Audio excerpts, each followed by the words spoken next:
on our end, are we just good to go? Yep, go ahead. All right. Chime in when it's time. Here we go, Joe. Here we go. First of all, I appreciate you sitting down with us, have this conversation. I heard about your organization through Ryan Woodruff, who's the ClearPath CEO for veterans, hence the shirt. And it spoke to me. And I know I talked to you a little bit on the phone, but we kind of start at square one because I have a horrible memory, first of all. So I remember having a meaningful conversation with you. But so I'm curious. Why don't you tell us just what your organization is about and why you're doing it, more importantly? So it was birthed out of pain. So as you relate to, Yes. I thought I was living my best life. Yep. And so I was teaching phys ed in the Syracuse City School District at Levy Middle School.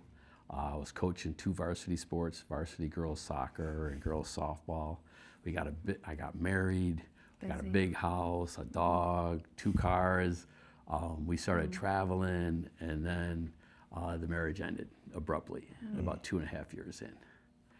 And I was watching the boys play basketball at Levy one day, and they were just running up and down. And I just if someone doesn't teach these kids a different version of manhood, they're gonna experience the same pain I'm feeling right now. Yep. And so that started my journey. So we ended up getting divorced, and I ended up starting to figure out what is a man, because I felt like I failed.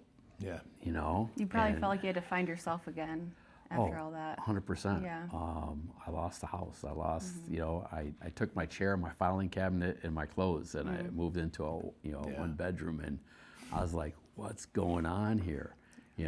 A year ago, everything, and now, I'm living in a super 1 bedroom. relatable, because when I met her, I was fresh out of divorce, and I was living in my parents' basement. She was living in her parents' basement, and so I can definitely relate there. When you go from having everything, having 3 kids at the time, they're young, and just losing everything, man, that's not easy. People have no idea if they haven't been through anything like that. Right. And I still wanted a family. Yes. Right, and so I'm like, I got to do the work. I have to figure out what went wrong. Yeah. And my sister, she still is the assistant manager at Barnes & Noble in DeWitt. Okay. Cool. And her boss goes, Debbie, you got to give Joe this book. And it was a book about Joe Horan, written by Jeffrey Marks. It was called The Season of Life. And Joe talks about his journey, and he had a different type of pain. And he talks about the 3 myths of masculinity. Number 1 is to be a man when you're in middle school and elementary school, you are the best athlete. And I so related to that. I was never faster than Joey Jones. I couldn't throw a curveball like Ricky Solvay.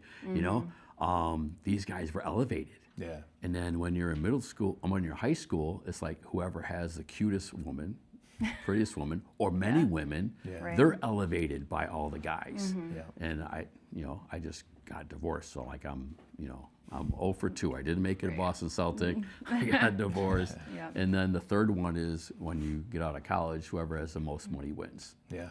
And I was a phys ed teacher, so I'm 0 for 3. I resonated with that, and he was telling a story about how he took this football team in Maryland, and he infused character into it. And I was like, wow, this is exactly what I want to do at Levy. And so I went to a couple of his trainings. I met him. I started being a groupie. I followed him everywhere around New York State that he was speaking. We got to know each other. He was giving me some tips, and thus created the Building Men program. I took this intramural program that was started by a couple teachers before me, and they handed it off to me, and then we just added piece at a time. And then awesome. A guy that I work with that was friends of mine, he was at Clary. He tried it at his school and it worked. Then we had a friend at this other school, Fraser. He tried it and it worked. Then all of a sudden it just started. Like, this is something special. Yeah. Dude, these kids, they need it now more than ever. They definitely do. She works in 4th grade, by the way, if you didn't know that. I don't know if I told you that or not. 3rd and 4th and 2nd, sometimes kindergarten, depends. Right. And it is hard, even at that young age, and schools, I want to say that I agree with most of the things that they do. I'm not talking about teaching, but like accountability and teaching them like life stuff. I think we need to do better at that. Yes. And I think some schools are trying, but we definitely need to step it up a little bit. Yeah, the rewarding negative behavior Yeah. kind of, you Right. know, that's this lack of accountability, like she said, but Right. get into that. But sorry, keep going. No, that's fine. And just so we started, you know, these people were put in my path, you Yeah. know, and this one guy says, well, we got to do a rite of passage. So we create a rite of passage for 8th graders. This one guy says, all right, we need to do a summer program. Yeah. We need to take them on college trips. We need to talk about this. You know, we need to do a healthy masculinity, you know, curriculum. And so all these things started to move as we grew. That summer program thing I love, because during the summer kids are off doing God knows what, you know, so when they're not at school, what do they do? So summer programs are really important, I think. Well, nowadays they just sit on electronic. Not all of them, but the Right. vast majority of them Right. are Yeah, on most of them electronics. do. Or getting into trouble. 24/7. Or the alternative, which a lot of kids seem to think the only alternative is getting into trouble, getting involved in things that just are not, you know, not good. Right. Gives them that feeling though, what they could get from a brotherhood, right? Yes. From Right. belonging to our organization. The Syracuse City School District has been amazing to me. You know, the district has just That's been what awesome. I read. I was doing a little bit of research on you, and I found. Oh my gosh. They allowed me to create this summer program. We started with 25 kids, you know, and now we have 3 schools of 45 kids in each school. That's and incredible. they have allowed That's it to awesome. grow. Yep. And in 2018, the superintendent took me out of the gym because I'm a phys ed teacher, as I said, by trade, and I stopped coaching girls' sports. I just started coaching boys, and I just dove all in, and they took me out of the gym, and they gave me an office and said, expand. And so That's then we were amazing. expanding into the high school. We started a leadership tour. We have our leadership conference coming up March 21st. We have a couple speakers. We do a program fair. We give these kids a different educational experience. Then we started the elementary schools after COVID, and so now we're in 7 elementary schools, 9 so middle awesome. schools, 3 high schools. My high school is my thing next year. I got to work more in the high school. Just have not had the time or the bandwidth to get Right. everything going, but it's been an amazing ride. That's cool. With all your ideas with activities and stuff, do the kids give you ideas of like things that they would want to do that's like, you know, positive and healthy and everything? Oh, my favorite story. So I'm in Okay, 5th cool. grade. I'm at Dr. King in 5th grade, right? And so I'm watching my man, Shaitan Clark. He's wrestling with all these kids, chasing around, get them all seated. And this one kid comes up next to me and goes, yo, Mr. Horan, you in charge, right? I said, yeah. This is building men, right? I said, yeah. He says, well, why don't we build stuff? I'm like, there you Ding, go, there goes the light right? bulb. And so, Yep. yeah, and so we started bringing in all those little STEM activities with marshmallows and Yep. toothpicks and things. And, you know, and then we kids get they ask us, you know, where do you want to go on trips? We used to have a basketball camp. That's where the summer program started. But then we had a whole bunch of soccer players and a whole bunch of football players. So we went to a multi-sport. Oh, sweet. Then we started playing some rugby. And then, you know, the kids will let you know, especially in middle school, what works and what doesn't work. Right. And so they're pretty good about that. I can see it a mile away, you know, because we talk to entrepreneurs and CEOs and whatnot occasionally, and you know, you can tell within seconds of talking to somebody how enthusiastic they are about what they do. You can hear it in your voice, you can see it in your eyes, like, and it's sure. just the world needs more people like that. And Yeah. I don't understand why there's not more programs like this for kids. I mean, there's nothing more important than our youth. I think most people would agree, if not everyone. And but what do you have plans to continue to keep expanding, or what's your intention? I'm still not done. Well, I'm still not happy where we are in the school district as far as building men. So there's still more work to do in the district, obviously. You know. I have some ideas and been working with some of the high school staff, and we know where the direction we need to go. We just need time. And Right. we need an opportunity to implement it, and so I'm hoping that's next year. We revamped the curriculum this year in the middle school level. Cameron Littlejohn, who the district hired to take my spot, so the district is all in. They hired someone as a teacher just to run the Building Men program. So his job is just coordinating the Building Men. That's incredible. And so that's awesome. So we're working together. That's his desk, and you know he's redoing the whole elementary school curriculum because he came as a 2nd grade teacher. You know, and he works I love for it. the summer with the middle school kids. So now he's getting an idea to adapt. And I love that. You got to start them young. oh You know? Yeah. it's the best thing. I went to Cameron. He was teaching at Meacham, and I went there just to watch. And they just hammered him with questions. Because when you're fifth grade, it's still cool to ask questions. Yeah. When you get in middle school, it's not cool to ask Kinda, questions. yeah. Because you Get a ask little that quiet. one dumb question, Yep. it's Everyone's over. picking on you. Yeah. So they're really inquisitive, and so we've been able to be lucky to have some really great role models. You know, each school, you know, we have to have a guy there that wants to do it, and there's some men in this district that have the heart, you know, and they have that passion. Yeah. And it's just awesome what they're doing. You know, these two guys at Blodgett are knocking it out of the park. Their principal loves it so much, and this is a school that's struggling once in a while. Yeah. They take them out. They have them 2 days a week for the sixth graders, 2 days a week, seventh graders during the school day. These kids are on progress report sheets. You know, they're chasing them around, and they're doing it. You know, they got about 70 guys in that school that are in building men. That's You amazing. know, and it's just phenomenal watching it grow. Can I chime in here? Yes. Sure. So just listening, and I think it's amazing the work that you're doing, but wanted to just kind of backtrack a little bit and talk about your guys' podcast. So it's Sure. called the Matt and Monica podcast, right? Yes. Correct. Yeah. So I know we talked a little bit beforehand and when you started it and obviously overcoming adversity, but kind of just walk us through, you know, why you started this podcast in the first place. Like, what's the meaning behind it? At first, it was nothing. It was just us dealing with a really, really hard time. And I don't even know why he thought of it, but he's like, let's start a podcast. And I'm like, okay, sure. Essentially, 'cause I was going through a custody battle at the point in time, and I think the adversity, I was kind of like, I guess at wit's end, more or less, with just the way things and I guess just the way the system is, because a lot of things I don't think are there. They're not in place to help us, you know. And we really didn't have a lot of intention when we first started, but I think really quickly it turned into something where we found a lot of purpose in it, because while we were talking about navigating struggles, it was. Can I take a picture? Oh, okay. You can do whatever you want. You can sit down in it too. You don't have to get up. Do like a selfie with all of us. I think just navigating adversity early on, which at that point I didn't think it could get any harder, and so we're talking about 2.5 years ago.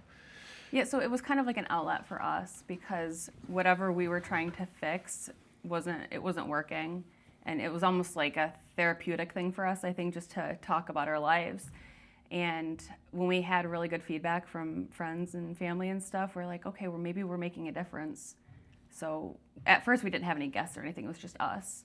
And then people started talking more about, oh, you guys should talk about this or that, and we did, and I don't know, helped a lot of people, and started asking people on, and they were saying yes, and we're like, us? Because we were like nobodies. Yeah, That's how we felt. And I've always dealt with imposter syndrome. I've always worried about what other people think, and I still do. It's definitely one of my biggest flaws, but it's gotten a lot better over the past couple of years. And I think when we first had our first guest, I shouldn't say our first guest. Our first guest was a combat vet that was in my last unit, and he talked on camera about losing 3 soldiers in Afghanistan. And with his vulnerability, it kind of clicked. I'm like, what is more important than people talking about navigating hard times? And you can kind of attribute that to, I think like of Building Men, how many children are struggling with difficult lives growing up. And then furthermore, how many children go down negative paths because of what they go through as a child, when I think they all need to learn it's all a choice. Some people, they could blame their upbringing to why they go down in a bad path. I believe you can also make the choice, like that's why you want to be better than your upbringing. And of course, last summer in July, we thought things were finally, about 2 years of a 2-year storm of a custody battle. It was finally over. We settled out of court. My ex-wife and I were getting along, and everybody's doing pretty good. And I say, God had other plans. We dealt with an accident where my ex-wife was hit by a tractor trailer in Lewis County, and it killed her and my 16-year-old son on impact. And my daughter was airlifted, and she ended up passing away 3 weeks later. And throughout throughout navigating that, which we're still navigating, it's less than half a year. It's like, it's weird. I've looked at it where I could have went down any path. I would say most people would agree. They'd be like, yeah, don't blame the guy. I could have drank myself into a coma or done whatever. And again, it goes back to it being a choice. And I think I heard a quote from Admiral McRaven. He said, in order to change the world, you must be your very best in your darkest moments. And that spoke to me prior to navigating this adversity. And I think now, especially with the way people have kind of reached out, people I haven't seen since high school, and they're like, hey, like, keep doing what you're doing. And her standing by my side we're fortunate. We're blessed regardless of what has been taken away from us, because I was blessed with 16 years. I was blessed with 18 years with my son and my daughter. And we're a really good team, and we're there for each other and understand and communicate, and we still have 3 other kids that we need to take care of. So, I don't know if ironic is like the right word. I don't want to be insensitive No, you're to, fine. saying that, but it is kind of crazy that you started a podcast about Overcoming adversity. and then this happens to you. Yeah. We And say now it's that like all you the have time. to, like, walk the walk, talk Yeah. the talk. Yeah. Not saying that that's obviously the lesson and all of this Yeah, you no. have to live through, but it is really interesting that now you are the face of what you created. Yeah. What does that mean for you guys to now literally be living? I mean, the custody battle was one thing. I definitely, that's hard when you're not, I think we all have this idea of, like, when you have kids with someone, this whole, like, I want one family household, and when that doesn't happen, that's a really hard thing. Especially, I don't know, like, how long ago you guys divorced and how old your kids are, but especially just going through something like that, I think that's really hard. So when your kids are little, I think as a parent, you blame yourself a lot. I think I've dealt with that when things don't go right, especially when you have little kids, and so you're always just like, you look at your kids as you want this big picture for them, and when it doesn't happen, you're like, oh my goodness. So, and then you see all of these different things happen in your life. What do you say to all that now that you guys are living through this? And kids are still watching, you still have, kids in the picture. Yeah. And I think a lot of times, people say your kids save you. Maybe you would make different choices if you didn't have kids, but now that you have kids and still think about what you said, how do you guys think you're kind of navigating this now? I think in the past, for me, I have a completely different past anyway, that I went through really, really, really hard times. And my kids literally saved me. I was in an abusive relationship and all that kind of stuff. So, like, I always say I wish I could give people more, but, like, a light bulb went off in my head. I'm like, what am I doing? And so I got out of that situation. So my kids really did save me, because I was like, they deserve more, And then, I built my armor over all the years of healing and stuff, and then met him, and now I'm like shielding him from, like, everything and trying to be his rock. And I think that's, like, I have this huge faith of, at the end of the day, everything's going to be okay. And just being strong and knowing that I am able to help him and help our family and be that rock that they need. Like, I have full faith in myself that I can be there for them. And I think he feels like that too, hopefully. Absolutely. And the kids too. Absolutely. To answer your question is, living what we preach, it's definitely, I've said that same thing. I've said it's ironic. What are the chances of a husband and wife couple going through adversity, going through something like this? And my only personal thought is, like, how could I not have some sort of faith in something bigger than we are? And I've heard this quote, essentially, God only gives you what you can handle. And I'm like, he must have very high expectations of us, because we're handling a lot, and I'm sitting here talking kind of kosher about it, but it's, I have so many hard days, I have so many broken days, and I'm okay with that. And to be honest with you, I don't want them to go away, because I think that's one of the things that men should be taught and boys should be taught, like having empathy and having feelings, and crying. Like, crying is not weakness. Having feelings is not weakness.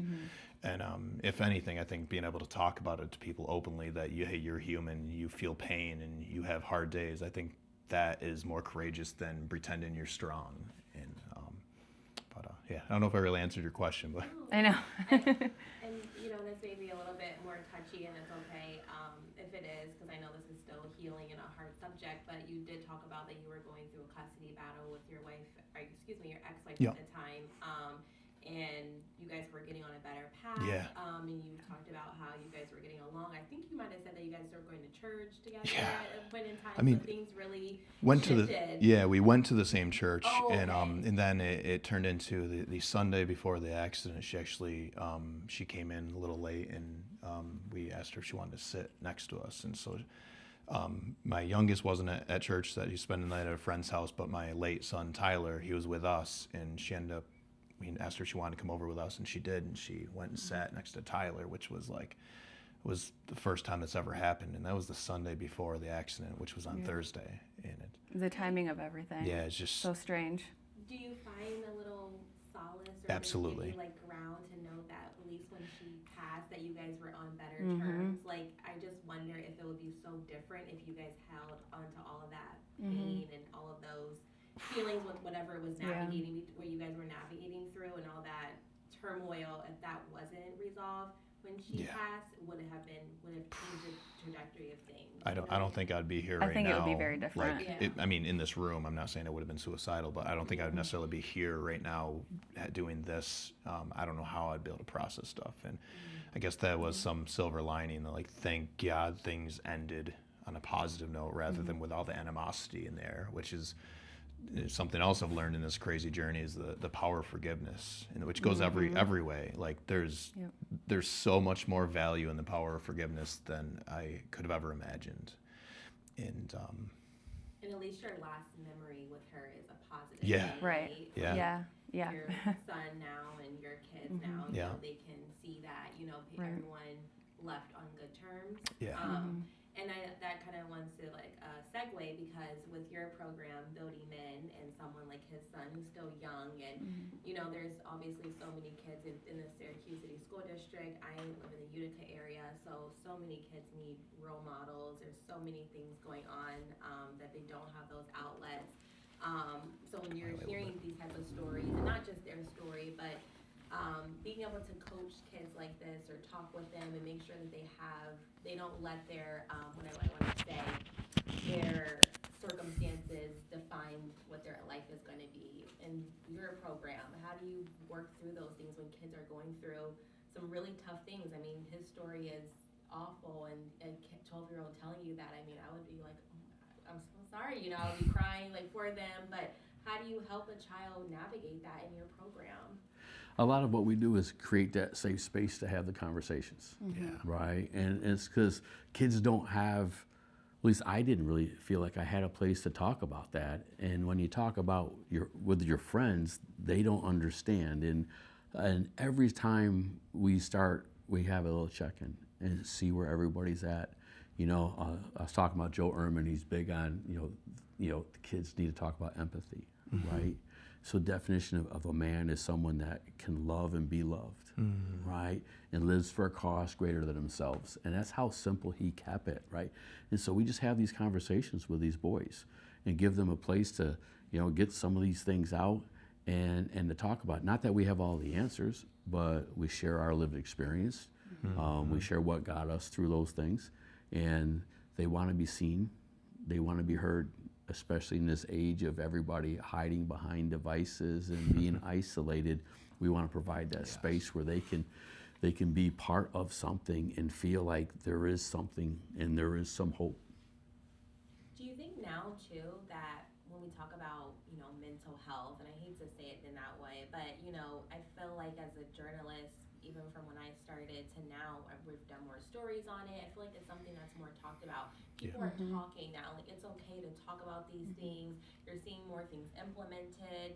How does that make you guys feel? I mean, you're doing a whole podcast about it. I don't know if it's necessarily the norm now, if there still is some, people still feel some resistance about talking about it, but do you think putting yourselves out there in an open space, like that's giving people that courage to come forward and, okay, people are going through things just like, you and I. I mean, you told your story. I would never look at you like, oh my gosh, you went through a divorce, like all of this. Like, you don't even know what someone's gone through. Do you feel like creating this space has been helpful?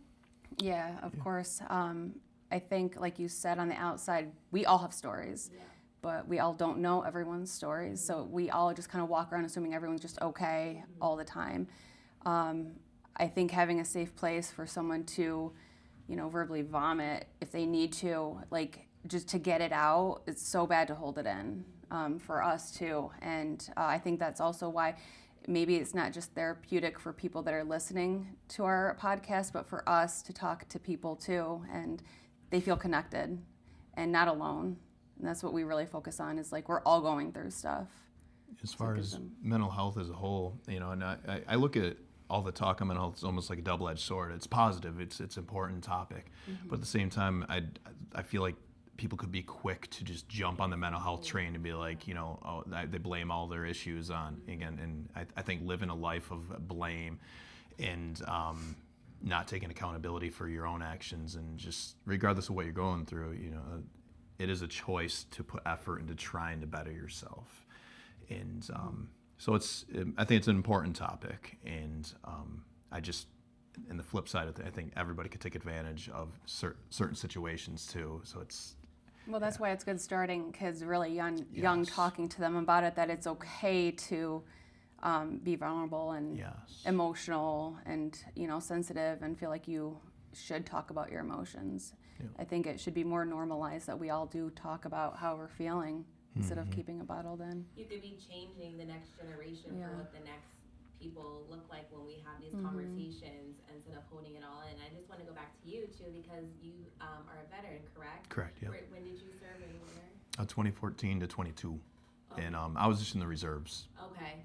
Oh, do you feel though, being in that position, do you feel like there's like this, gotta be macho or tough? We don't talk about things. You gotta like wear a certain armor. There is, however, I've always been. He's I've different. Always, I've He's always not like been that. weirdly different. Where I've always been. I wear my heart on my sleeve, and I talk about Mm-hmm. things a lot of guys won't talk about, and I've always felt it's been very beneficial. But I don't do it necessarily always for other people. I do it because it makes me feel better when I talk about things. So, which goes back into just talking about things. There's a lot of people that aren't brought up with that ability, or they don't have a role model in their life to show them it's okay to open up, and so yeah. So when you're dealing with kids, how young? I'm sorry. We have from like 4th grade to 12th grade. Okay, so obviously 4th grade. What are you? Is it? I don't even know. Is it 9, 8, 9 around? Yeah, there? yep.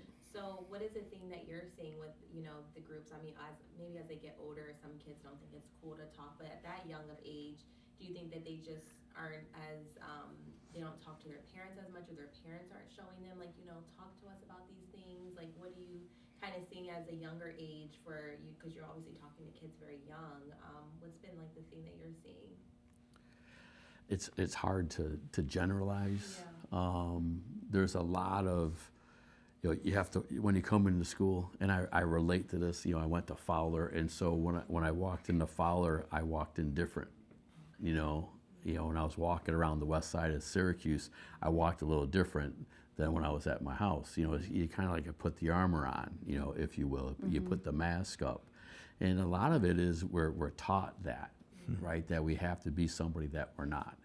And so we just try to get the boys in a place where they can be authentic and be true to who they are, and they don't have to always wear the mask.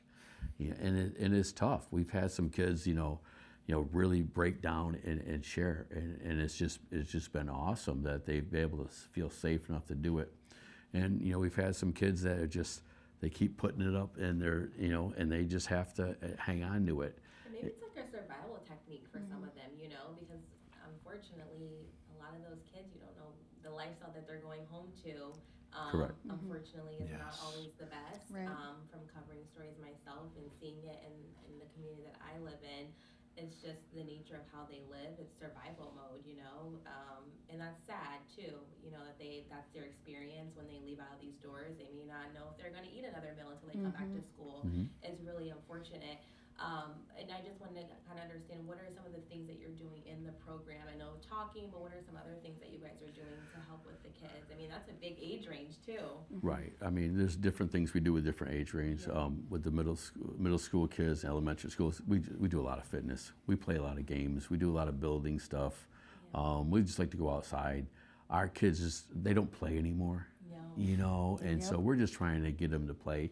And a big part of, I mean, I'm a phys ed teacher by trade, and what I love is to be able to teach how to have relationships in the middle of competition, in the middle of when my feelings aren't going my way.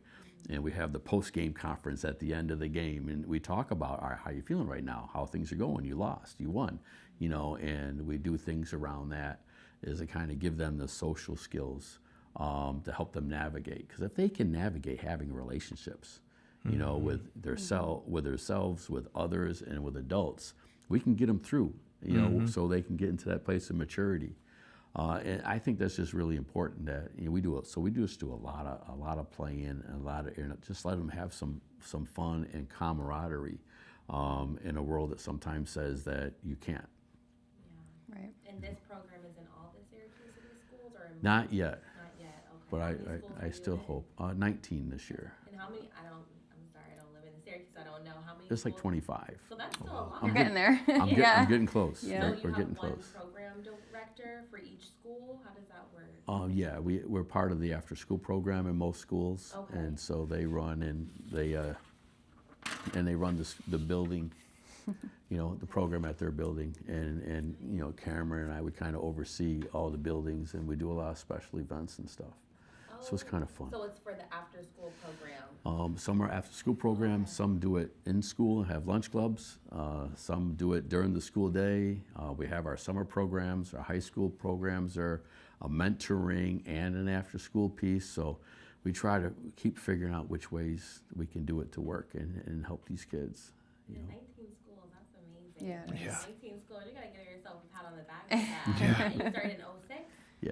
That's Yep. wonderful. So 19 schools in 2026. So Yeah. I think that's wonderful. And hopefully your program continues to grow and, you know, more and more kids are able to utilize it. I think Absolutely. it's so necessary. When you just think about all the things that youth are involved in, and I think that's the biggest thing when we're talking about stories is that I think so many programs have been cut, or kids don't have a lot of outlets anymore. Yeah. So what do they turn to? You know, and Yeah. we've been seeing a lot of gun violence at such a younger age because they don't have these outlets. Right. And so I'm hopeful that programs like this can continue and move forward so that these kids can have, you know, a place to feel Absolutely. safe. Absolutely. Yeah, especially starting at such a young age. Right. You know, so when you unfortunately deal with things that you or guys are going through, that they are able to navigate it and not Right. turn to, you know, violence, like you Yep. said, drinking, whatever the case may be. Yeah. But for you guys now, I mean, your podcast has grown, you've picked it back up. What's next for you guys? I mean, I know you didn't think that it was going to turn into what it's done now. No. You guys are having guests and everything, Yeah. and, you know, people are tuning in. I mean, where do you see this going? And, you know, it started as like just a talking about it, and you're seeing the audience growing. Like, what do you guys see for yourselves? I don't know. Yeah. I think just continuing and not stopping. Yeah. You know, it's one of the things I always say, keep going. That's like this, I don't know why that's stuck with me, and I've always said that in social media and stuff. As much as I hate playing the social media game, but you kind of have to nowadays. And you know, just kind of trusting in it, trusting in whatever the plan is, and just leaning into it. You know, for like being here with him right now, I had somebody mention his name. He immediately thought of him for obvious reasons, and I leaned into it. And I get nervous every time I call anyone that I don't know, whether it's, you know, just a regular person or an executive director of a program. You know, I get nervous, but I'm getting a little better, and you know, I'd like to contribute in any way I can, because if you can make an impact, a positive impact on one person, especially a kid, like what's more valuable than that? Right. You know, And I think you said it. It's all about consistency. Yeah. Right. Right, and that's what the kids long for. That's what I wanted. It's just someone that's going to be there, right? And you know, Yep. and my family was there, and then there was some coaches that were there, and then there's some mentors that have been there. It's just some consistency kind of keeps everything grounded a little bit. Right. It definitely Yep. does. absolutely. Yeah. Sorry, I don't even know where you guys stopped at. No, you're chimed fine. In, so I don't know where you guys last stopped at and talking. Oh, we can pick it up easy. Oh yeah. No, it's I fine. already have things I. I've got something in here too. I don't want to Ask forget. your question. Go ahead. Ask your Oh question. well. Now I'm having like a brain fart. 'Cause now I'm like, wait, what was it? You can ask your Yeah. question right now. So, You talked about like success earlier on when we first started talking, and like what success was to you when you before you started this, and like how other people did these things. And it's like, I imagine your definition of a success, or at least I hope it's changed since you've gotten older, and because I know mine has. Right, And right. like, I can't imagine the impact that you've had on kids' lives. And you seem like a pretty humble guy. However, like, I can't even begin to fathom what that's been like for you in your journey. Because I'm sure we could talk all day long about different people, different kids, without naming them. But you know, I've thought there's nothing more important than the way you make other people feel in this world. And I don't know, what's it like knowing that you've had that impact? And from the outside looking in, it looks like you've lived a life you can hang your hat on. Yeah. After going through a divorce, which, I don't know about you, I found adversity to be a catalyst for me in life, not necessarily the accident, but, you know, even going through the custody battle, you know, the adversity is what caused us to create this podcast. In a lot of ways, it's the most important thing that's ever happened to me. You know, I imagine that divorce probably had some sort of influence, I assume, on you doing this program. So it may be the best thing that's ever happened to you. It's weird to think of it like that, Yeah. but Right. I've heard someone say that before. Divorce was the best thing. They're like, I met my partner. there you go. See, yeah. So the interesting thing with that is, about a year and a half later, I met my current wife, and we've been married 20 years, and she came with Zachary at the age of 5. And so I'm like, if I don't know how to be a man, how can I teach him how to be a man? Yeah. And that was like the biggest catalyst. I mean, yeah, there was the boys I was working with every day, you know, and coaching, but I also had him every day at home, Yeah. you know, and, you know, all the struggles that he had going on. Yeah. And so then he became kind of the guinea pig for building men, in a way, right? Is I would try out things on him And he didn't even check know. out this video. Let's figure out how we can do a rite of passage for you. We went on a number of mission trips, and then I brought some boys from Building Men on a mission trip, and, you know, let's, you know, have this ceremony when you graduate. And so then we had the ceremony for the boys. So a lot of it was, you know, I got to help I got to help my son, you know, and I was blessed enough to be able to adopt him when he turned 18, and Wow. and it was just awesome. And then, you know, I had a daughter, you know, and it's like, all right, if I don't teach these boys how to be a man, then who's my daughter gonna, right? Yeah. And so it was like, all right, definitely we have to get some men involved in this world, right? And, you know, and all through this, you know, to get back to success is, you know, am I the best version of myself? Yeah. You know, am I being who I was created to be? Yeah. You know, and fulfilling the calling that I was given. Yeah. And that's how I look at it now. You know, I was called to be a husband and a father, and to run this mentoring program. You know, and, you know, am I doing the best in what I was given? Yeah, there's more to do. Yeah, there's more improvement. Oh yeah. But every day, I wanted to know, when you have hard times here with the students and stuff, it probably hits you all the time when they're coming to you to talk or whatever. People are like, leave work at work, and when you go home, try to like just let it go. When something really like hits you emotionally, what do you do for yourself to kind of, you know, cope with things that are happening at school, or, you know, with the kids, or with, you know, with them at home and stuff like that? How do you emotionally kind of regulate and not kind of get depressed? If you can't help them, sometimes it's just you're trying so hard to help them, and they won't let you. yeah, it's just I hate losing, right? And so it's always a constant. How can I reach them better? How can I put out more content? What can I do to help them? And, you know, I'm out my breezeway every morning. Yeah. You know, 5:30, just praying and reading and, you know, journaling. You know, trying to process and figure out what's the next idea. You know, talking to my wife, and I got some guys that have been with me, you know, 18 years. One guy's been with me the whole time. Some guys been 14, 15 years, and, you know, they got a lot of good support around me. Yeah. And they've been in this together, and we keep trying to navigate it. And I got some great coaches and mentors. Yeah, I was one of those, you talked about it earlier, I was one of those kids that thought I had to do everything by myself.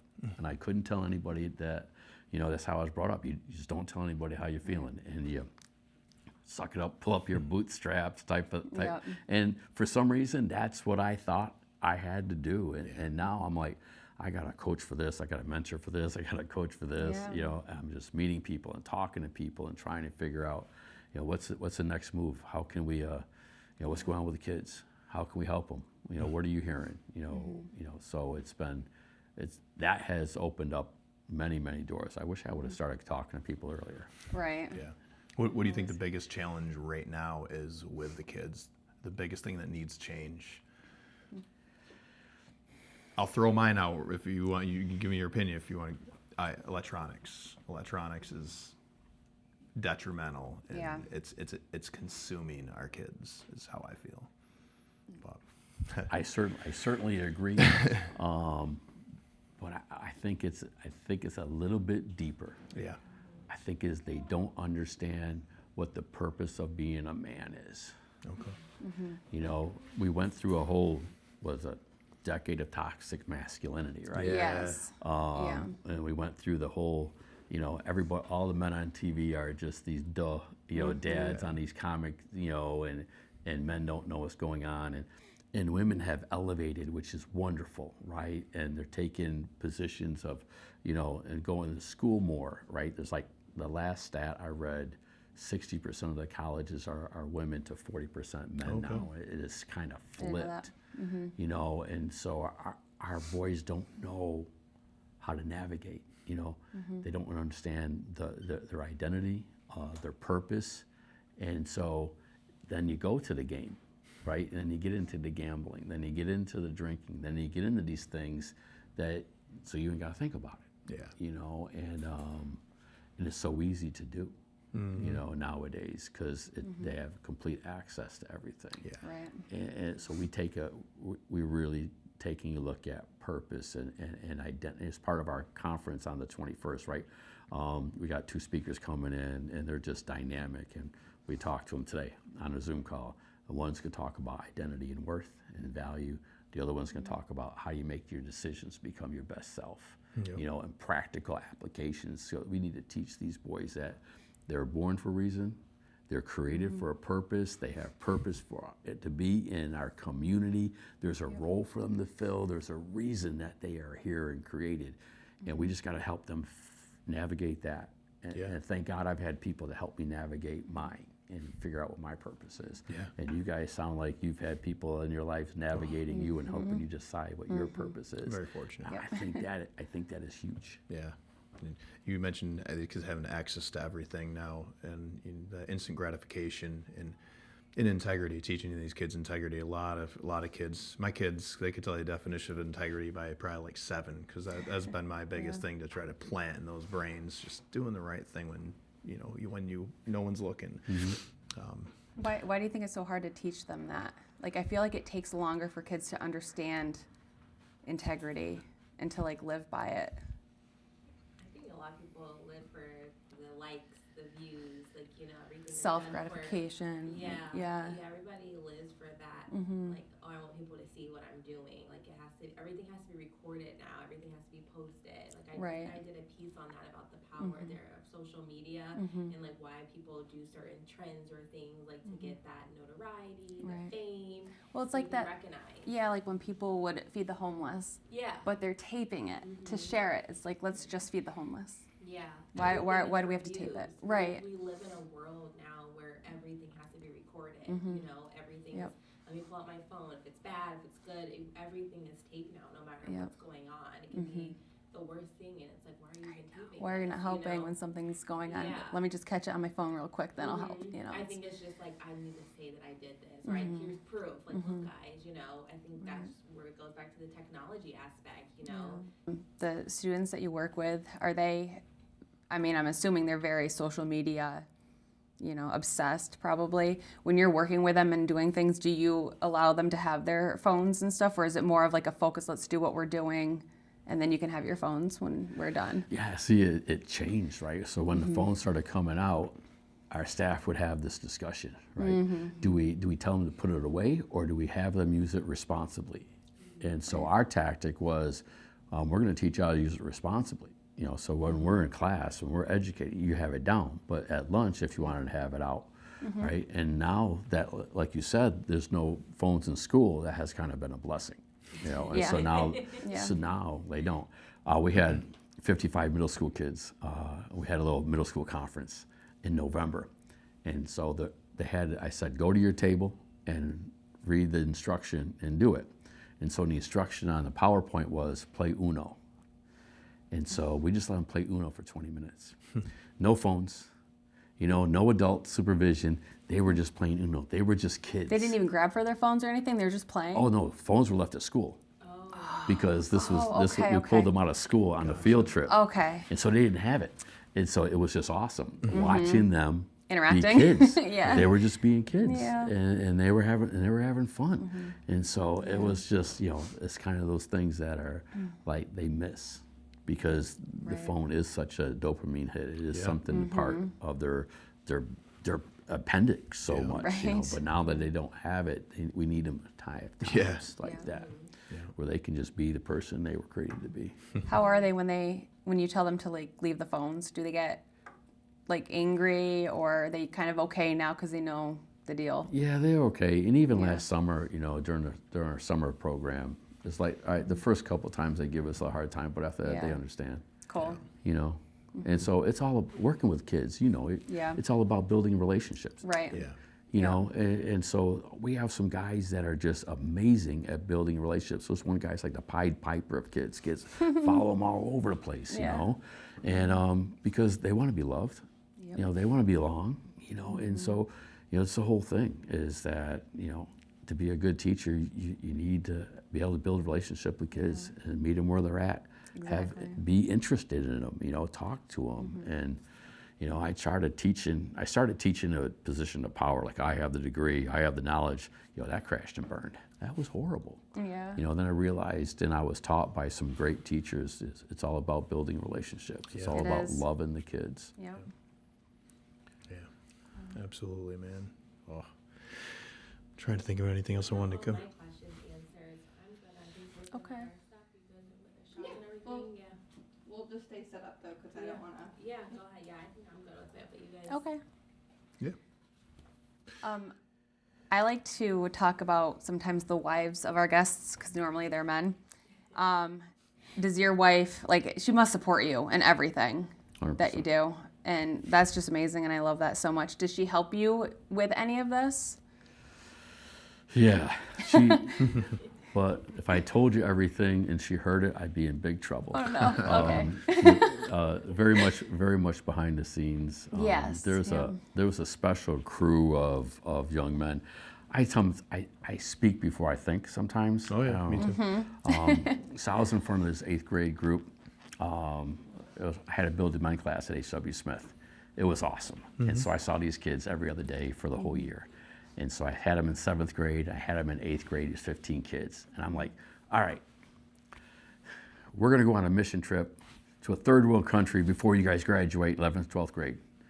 Are you in? And they're all in. I said, okay, all you need to do is do community service with me for one time a month for the next couple of years. And so the 15 ended up dwindling down a couple here and there, but we ended up with about solid 9 kids that every single month we did some type of community service. And so they became part of our family, That's cool. and we ended up taking them to El Salvador, and Really? and then they would come over, once a year we'd have a little reunion, and there's three guys that my sister calls her other brothers, and my wife still checks up on some of them, and so she's always been supportive. She's always been, she keeps the books, and she keeps me on, did you remember this? Did you remember that? And, and she's definitely my sounding board on a lot of things. It's amazing. Yeah. And that camaraderie of being Yeah. able to teach them camaraderie, because I didn't really have that. I played sports a little bit when I was younger, but I didn't really learn true meaning of camaraderie and the relationship with men until I went in the military. And I went on I may have told you this when we spoke on the phone, but I went on a retreat this past spring with Kevin Stark. He's a former Navy SEAL, and that was down in Alabama. And it was there's like 10, 15 guys, and just about everybody there was former Special Forces, Navy SEAL, law enforcement, and there was a firefighter. And I was terrified to go down there. I'm like, I'm nothing. And then what I've learned through my navigating this, especially going down, because there was a rite of passage when I was there, and like we're all here winging it. We're all here, and just the amount of love and support from those people. I felt like I fit right in, and I'm sure there's a lot of kids that I imagine, especially kids that come from a home where they don't know love, and they come to a program like yours, and it's got to be so refreshing for these kids. Yeah, I don't know where I was going with that. Yeah, it was funny with these group of kids from like 8th grade to 12th grade. The car conversations changed. Yeah. And, in ninth grade, when we're going to do some community service, it was about your NBA team, and some of the soccer team. And then in 11th, 12th grade, it was, I just broke up with my girlfriend, and they're all supporting him and talking to him. And so it went from there to grades to girlfriends. So funny. And so the comfortable level is like probably really cool to see. Are there any students that you worked with like years ago? Do they ever come back and want to like work with you still and help the other kids? Yeah, we have three guys right now that were in the program in middle school that are now building men's staff at one's at an elementary school, two's at a middle school. One guy that's he came back and he interned with me for 2 summers, and then he's been working for me for 2 summers. That's awesome.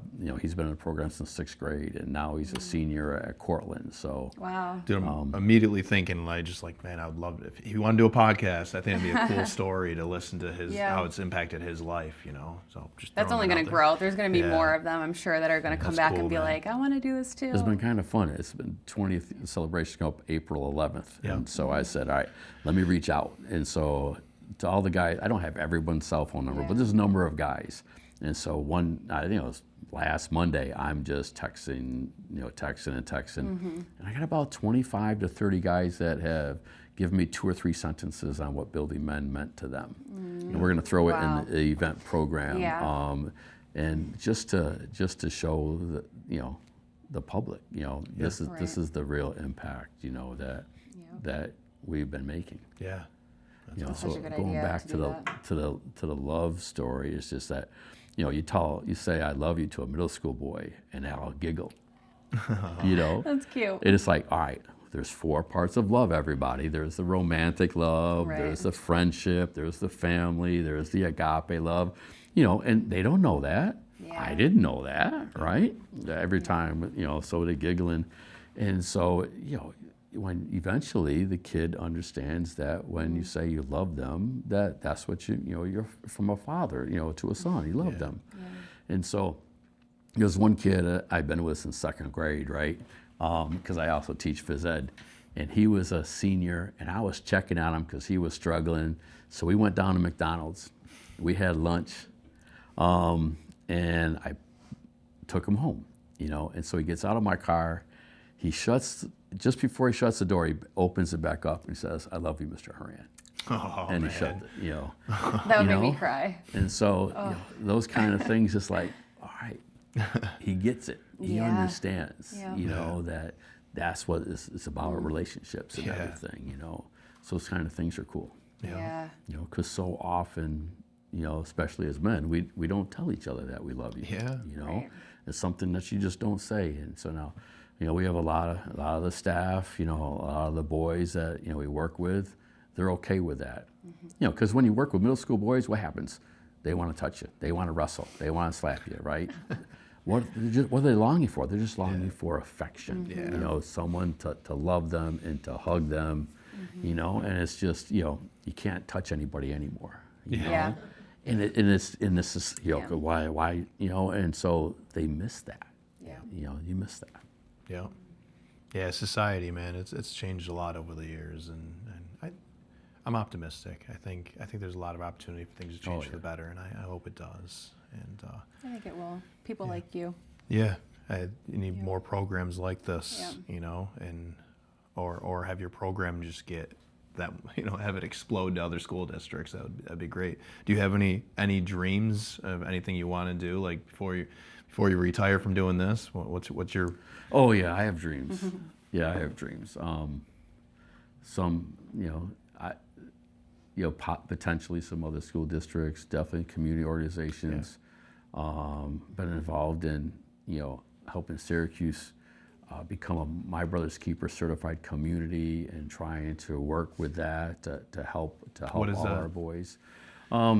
So Obama started it in 2014 when Trayvon Martin got killed. okay? And he started the My Brother's Keeper, and New York State was the only state that took it and said, okay, we're going to make it a state level program, and so it's run through the schools in New York State, and it's a mentoring program, and then from there, the My Brother's Keeper Alliance certified communities that would help break systems and barriers and policies that are preventing young boys of color having access and opportunities that everyone else does.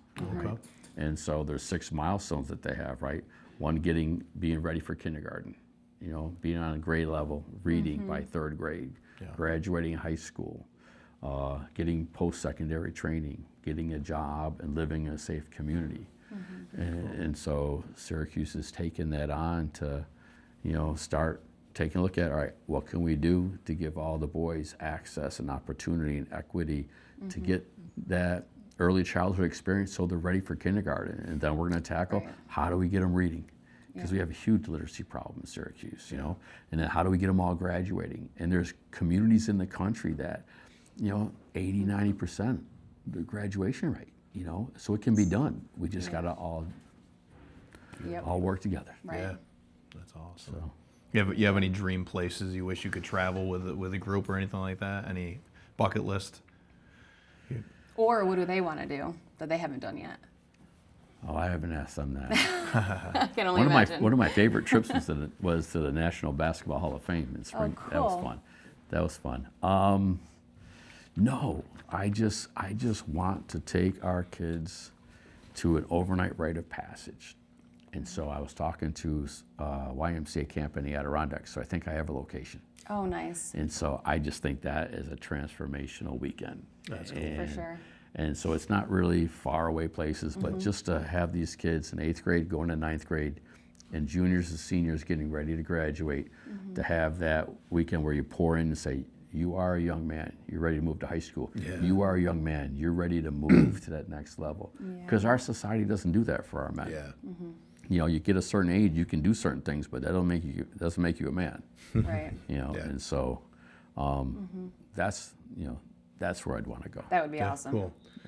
Yeah, we were huge hikers in the Adirondacks. We've done a lot of the high peaks and stuff like that. So I Yeah, love there's that. nothing like it. The connection. Oh my Yeah. gosh. We did it when I went to this rite of passage. It wasn't siloed to any specific faith, but it was, you graduated. We did like a cold plunge, I'll call it, under this waterfall at the end of it, and it was freezing, but Right. it was so meaningful to me. I'll never forget that moment the rest of my life. And I think these kids, when they go through that, and you feel like you've accomplished something. I think man, kids need that. Yeah. Isn't it a little confidence to do that next hard thing that's going to come along? Because there's can going to do be hard hard. things. There's Yeah. going to be Yes. hard things. That's another one of the things I say. Do something hard every day. I always say that. Yeah. Oh. Yeah. You, real quick before, did I see? Do you have a book? Oh yeah.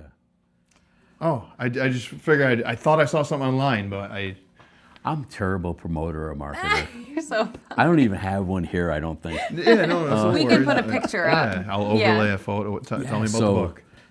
So just before COVID hit, Yep. there was a speaker from Alabama came up to talk to the district, give us professional development. So the director of professional development said, hey, this would be cool if your staff would get together and have lunch with this guy. And so we got about 21 of our staff there, and they bought us lunch. So who want free lunch? So we had like mid-sub. Yeah. And this guy had lunch with us in between his sessions, and we were just talking. And he was so impressed. He goes, "Your staff should be doing the PD, not me." The guys I work with, they're phenomenal. Yeah. And sometimes I get the credit, but they're doing the hard work. And so he was just impressed, and he was like standing right here, and he's a big guy. I can't remember his name off the top of my head. And he says, "You should write a book." And it hit me. Like, and then for the next 2 weeks, I'm praying. I can't get it off my mind. I can't shake it. And then COVID happened. 2 weeks later, the school shut down. Now you have all the time Oh, yeah. in the And world. I'm like, I guess I'm writing a book. Yeah. Wow. And the guy that has worked with me the longest, Jimmy Smith, he's an English teacher. And so I just gave everything to him and say, "What do you think?" He says, "Well, half of it sounds like a manual, and half of it sounds like a memoir." Yeah. So then we created the manual on how to do building men, and then I wrote the memoir, Teacher, a Man, a Coach. Cool. And it's kind of my journey on what I learned through doing building men, because Awesome. I've been impacted maybe Yeah. the most Right. Yeah. by doing the work and all the lessons that I've learned and all the stumbling and falling Yeah. forward and all of that kind of stuff. Right. I mean, of course, you're teaching all of these young men things, but I know that they're teaching you so much too. Oh yeah. Oh, I'll tell everybody everything that works, and when things that don't work, I just got nothing to say. Yeah. So Yeah. this has been a lot of trial and error, a lot of crash and burn. Well, I mean, I appreciate what you do, man. Like Yes. it's we're blessed to have people like you, and There just should be more people like you in the world. I'll say keep going. It's cool. I'm happy I've had the opportunity to meet you. Thank you guys for Yeah. this Yeah. opportunity as well. But we'll stay in touch, and I would love 100%. to figure out a way I can contribute, whether it's not I like to talk about resilience, because I told you I did talk to the 11th grade class a few months ago, and it was healing for me. I was terrified. I'm terrified of public speaking, ironically, but we'll have to see where this goes, and I'm looking forward We'll to it. we'll do a podcast with my high school boys this summer during the summer program. All right. That would be amazing. That They sounds would, good to me, you know, man. We have a small little group, and last year, KeyBank came and did a 5-week presentation, and they just fell in love with my boys, and they were talking about all this stuff, and it was a great interaction, and they would eat this up. They would love Sure doing they something would. like That would this. be fun. Absolutely. Yeah. I would love it, man. I'd be honored. Yeah, for real. That'd be cool. That'd be Well, awesome. I appreciate it, and Yeah, thank you. It's fun. stay in touch.